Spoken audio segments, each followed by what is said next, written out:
Most people never noticed the moment it happened. There was no urgent press conference, no flashing red alerts, no dramatic announcement breaking into regular programming. Instead, a short and carefully worded statement appeared quietly from Downing Street on the evening of January 7th.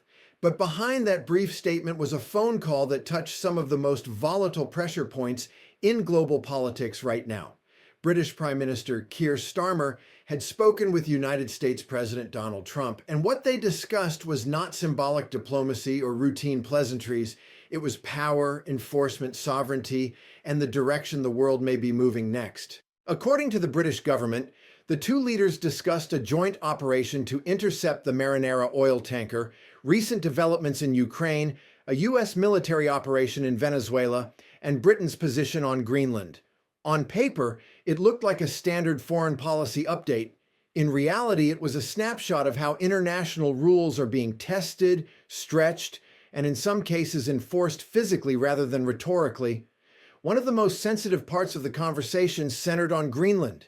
Greenland has become far more than a distant Arctic landmass. Its location, resources, and strategic value have pushed it into the center of great power competition.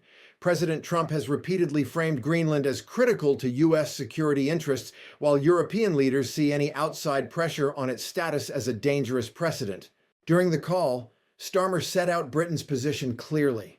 The United Kingdom believes Greenland's future should be determined solely by the people of Greenland and Denmark. It was a firm but diplomatic message. Sovereignty is not a bargaining chip.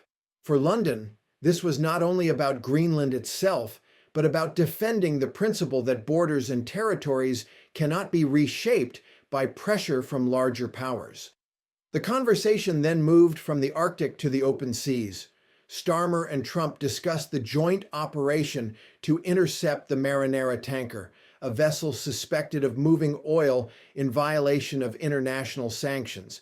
This interception marked a shift in how sanctions are enforced. Rather than relying only on legal notices and financial penalties, enforcement is now happening directly at sea through coordinated naval and intelligence action. Oil tankers like the Marinera are no longer viewed simply as commercial ships.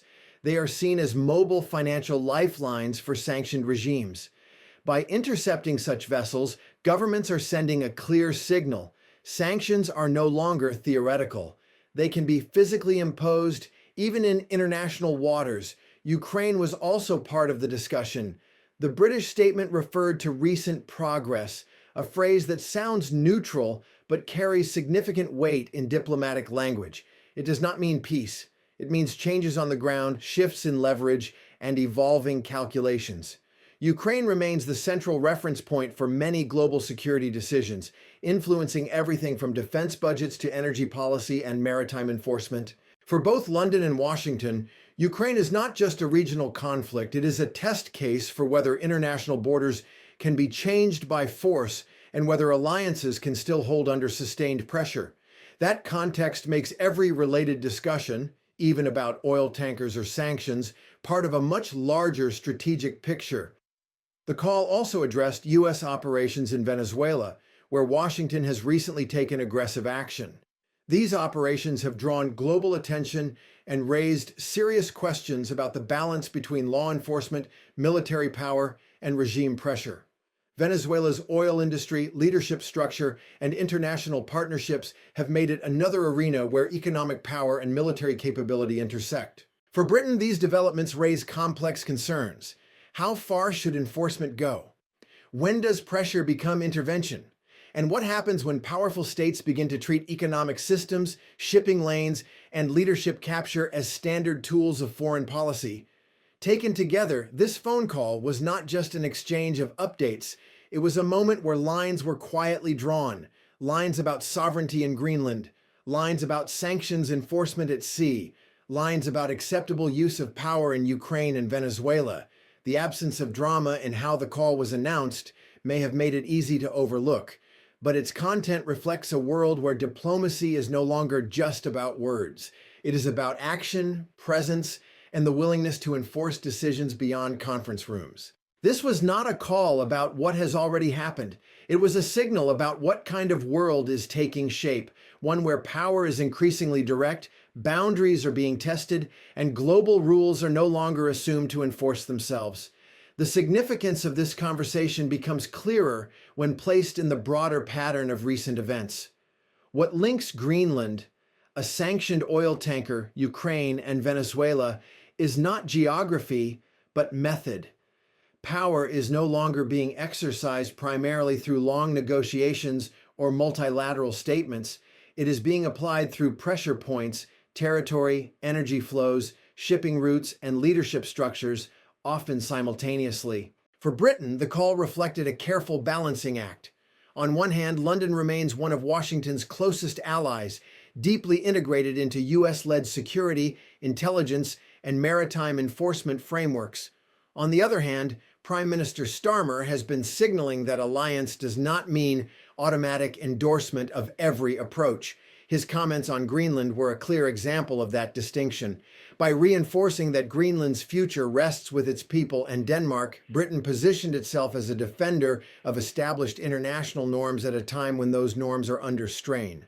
The Arctic dimension matters more than it may appear. As ice recedes, shipping lanes expand and military access improves. What was once a remote region is now a front line of strategic competition. Any hint that territorial status could be reshaped through pressure rather than consent alarms European capitals, not just because of Greenland itself, but because of what such a precedent could justify elsewhere. The interception of the Marinera tanker fits into the same logic. For years, sanctions relied heavily on compliance and financial isolation, but enforcement has increasingly moved into physical space, ports, seas, and shipping corridors.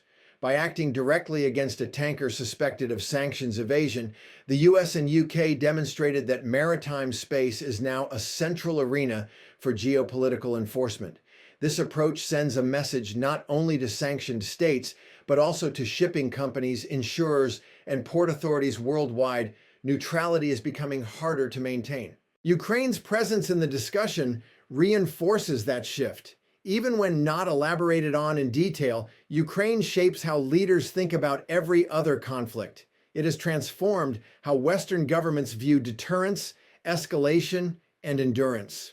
Recent progress in this context suggests recalibrations rather than resolution, adjustments in strategy, supply chains, and pressure mechanisms rather than a clear path to peace. Venezuela, meanwhile, represents another evolution in U.S. strategy. Washington's actions there blur the traditional lines between law enforcement, sanctions policy, and military intervention. Targeting leadership and oil-linked revenue streams simultaneously reflects a belief that economic and political systems can be disrupted faster through decisive action than prolonged isolation. For allies like Britain, this creates difficult questions about precedent, legality, and long-term stability, even when short-term objectives appear aligned. What is striking is how quietly all of this was communicated. The absence of spectacle was deliberate. No joint press appearance, no triumphal language, just confirmation that the leaders spoke and a list of topics discussed. But that understatement may itself be revealing. It suggests a confidence that these methods no longer need to be justified publicly in advance, only acknowledged after the fact. This is diplomacy adapted to a more fragmented, more competitive world, one where enforcement replaces persuasion more often, and where allies coordinate not just messages, but actions. The phone call between Starmer and Trump did not announce a new doctrine. It reflected one already in motion. And that may be the most important takeaway. Nothing discussed in the call was hypothetical. Greenland is already contested diplomatically. Tankers are already being intercepted. Ukraine is already redefining European security. Venezuela is already experiencing direct pressure. The call was not about future possibilities. It was about managing realities that are unfolding now. In that sense, January 7th was not a turning point marked by headlines. It was a checkpoint. A moment where two leaders compared notes on a world that is becoming more direct, more physical, and less patient with ambiguity. And while most people never noticed the call when it happened, its implications will likely surface again, not in words, but in actions. What makes this moment especially revealing is how normal it is starting to feel. A few years ago, a single phone call touching on Arctic sovereignty, sanctions enforcement at sea, an active European war, and a military operation in Latin America would have dominated headlines for days. Now it arrives as a short statement and disappears into the news cycle within hours. That normalization itself tells a story about how compressed and crowded the global crisis environment has become. For Britain, the call underscored a shift in tone since Starmer entered office. His government has worked to re-anchor UK foreign policy in predictability and rules, even while remaining closely aligned with US strategic priorities. That approach was evident in how Greenland was handled. The language was careful, respectful, and precise, but the message was unmistakable. Britain was not mediating, not hedging, and not remaining silent. It was staking out a clear position rooted in sovereignty and self-determination. That clarity matters because ambiguity is increasingly being tested. Across multiple regions, powerful states are probing how far they can go before resistance becomes coordinated and costly. Sometimes that probing happens through military deployments, sometimes through economic leverage, and sometimes through rhetoric alone. In this case, Greenland represents a boundary question, not just of territory, but of how far strategic necessity can be used to justify pressure on smaller political entities. The maritime element of the call points to another evolving reality. The oceans, once treated as relatively neutral space governed by long-standing conventions, are becoming enforcement zones. Intercepting tankers like the Marinera requires intelligence sharing, legal coordination, naval presence, and political agreement. It also carries risk. Every boarding, every seizure, every redirection of a vessel creates the possibility of escalation, miscalculation, or retaliation. Yet the fact that such operations are now discussed matter-of-factly between leaders suggests they are becoming routine tools of statecraft. Oil flows are no longer just economic indicators, they are strategic arteries. Disrupting them is a way to apply pressure without deploying ground forces, but it still reshapes global markets and diplomatic relationships. Allies are expected to align, ports are expected to comply, and companies are expected to choose sides. Even if no one says that explicitly, Ukraine's shadow over the call cannot be overstated. Even when only briefly referenced, it functions as the central organizing principle of current Western security thinking. It has altered assumptions about deterrence, endurance, and the limits of escalation. It has also narrowed tolerance for ambiguity. In a post-Ukraine world, actions that might once have been framed as gray zone behavior are increasingly treated as deliberate challenges to the international order. Venezuela adds yet another layer to this picture. The U.S. approach there reflects impatience with slow-burn pressure strategies. Rather than waiting for sanctions to gradually weaken a regime, Washington has signaled a willingness to move faster and more decisively. For allies, this creates both reassurance and unease. Reassurance that enforcement is real, unease about how such actions might be replicated elsewhere under different justifications. What ties all of this together is the sense that coordination now happens behind closed doors while consequences play out in public. The phone call did not resolve disagreements, nor did it announce breakthroughs. It aligned understandings. It confirmed where cooperation continues and where red lines exist. And it did so quietly without seeking public approval or debate. That silence does not mean the issues are settled. On the contrary, it suggests they are ongoing and unresolved. Greenland will remain strategically sensitive. Sanctions enforcement will continue to move into physical space. Ukraine will keep shaping decisions far beyond its borders. Venezuela will remain a test of how force, law, and legitimacy intersect. In the end, the January 7th call was less about persuasion than positioning. It showed how leaders are preparing for a world where friction is constant and stability is managed rather than restored. The absence of drama was not a sign of insignificance. It was a sign of adaptation. This is how major decisions increasingly surface now, not with declarations, but with patterns. A call here, an interception there, a firm sentence on sovereignty, a vague phrase about progress. Individually, they seem small. Together, they trace the outline of a global order that is being reshaped in real time, often quietly, and rarely with the luxury of pause. And beneath all of this sits an even deeper shift that the call quietly reflected: the way legitimacy is being recalculated in international affairs. For decades, legitimacy came from process, multilateral forums, resolutions, consensus building, slow diplomacy. Now, legitimacy is increasingly being claimed through action. If a state can enforce a decision, secure compliance, and manage the fallout, that action begins to define what is considered acceptable. This is why the interception of a tanker matters as much as any treaty. It is not just about stopping oil from reaching a destination. It is about demonstrating capability and resolve. It shows who can see, who can act, and who can coordinate across domains: intelligence, naval power, law, and diplomacy, without waiting for universal agreement.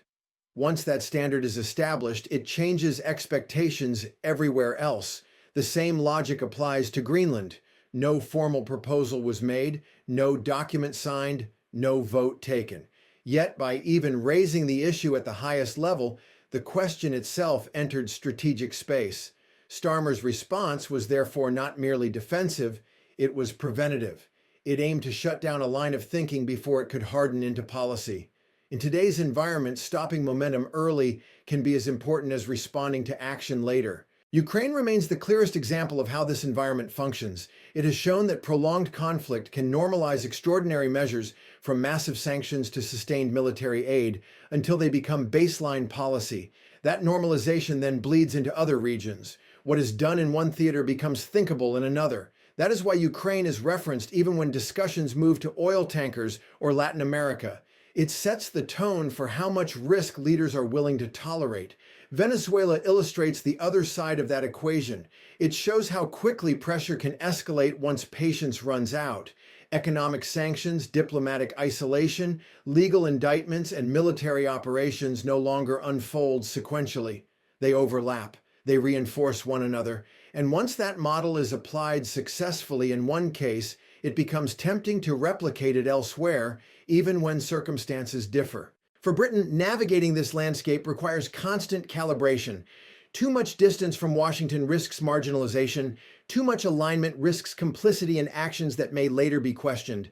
The January 7th call showed an attempt to hold that balance, cooperating where interests align, but stating limits where principles are involved.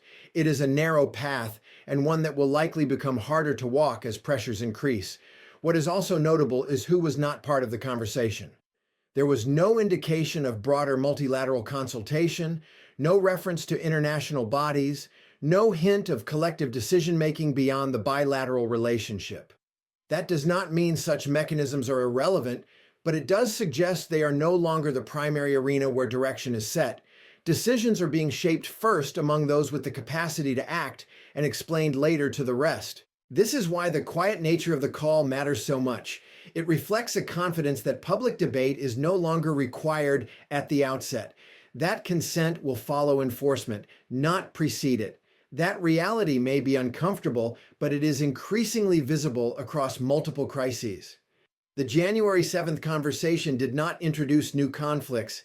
It revealed how existing ones are being managed through pressure rather than persuasion, through coordination rather than consensus, through actions that speak louder than statements. In the years ahead, moments like this may only become more common: brief, understated communications that mark alignment among powerful actors, while the consequences ripple outward. The world may not notice each call when it happens, but it will feel the effects afterward in markets, in borders, in shipping lanes, and in the assumptions that quietly govern international life. And that is perhaps the most telling aspect of all. Not what was said during the call, but how little needed to be said for both sides to understand exactly what was at stake.